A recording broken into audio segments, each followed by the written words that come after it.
Both dogs and especially hares were obviously revered by both the ancient British population and by the Romans. And here on these hunt cups, they are immortalized by a Roman potter creating Barbotine slipware. I'm doing some Barbotine decoration today, Roman slip trail decoration. And these are the piping bags I'll be using. Both of them made from leather, stitched with linen thread, sealed with a bit of tallow along the thread there. Both of them with antler nozzles there and held in place with copper wire bound round there to give me a reasonable seal. And then the actual nozzles, in this case, a goose quill, just cut off goose quill. That is going to be the pipe. That gives me a relatively big nozzle. I don't know if we can see that there. Can we get this focus? Yes, there we go. That gives me a reasonably large nozzle. And for a very fine nozzle, here we go. This is a goose quill with a very, very fine bird bone put in there, fixed in there with pitch.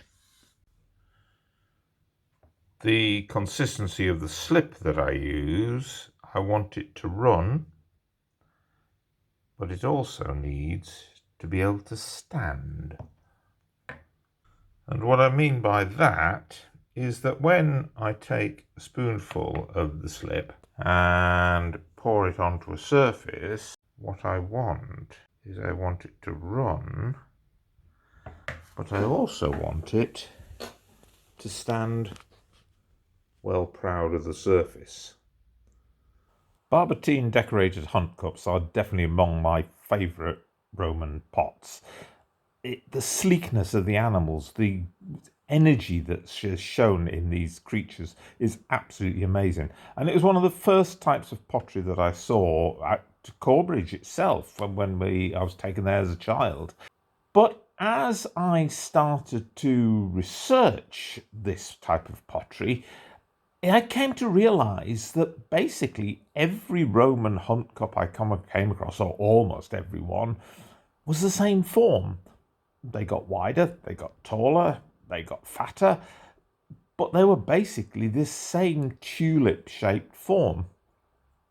And I suppose it puzzled me slightly, because when you're making pots and you're creating things, you like to vary things up a bit. And it was only when I actually came to make them that I suddenly realised that they are the perfect form to lay down on the bench so that you can decorate the face that's towards you at the perfect angle for the slip that you're going to put on, which is quite liquid, not to run off the pot. And that's really, really important. But in order to make sure that this works properly, it's vitally important that the decoration stays within a certain band around the belly of the pot. And in order to define this, Roman potters seem to have put in these sort of tram lines of roulette decoration to constrain that. Getting the actual animals to have that smooth, rounded form was one of the things that really challenged me from the start.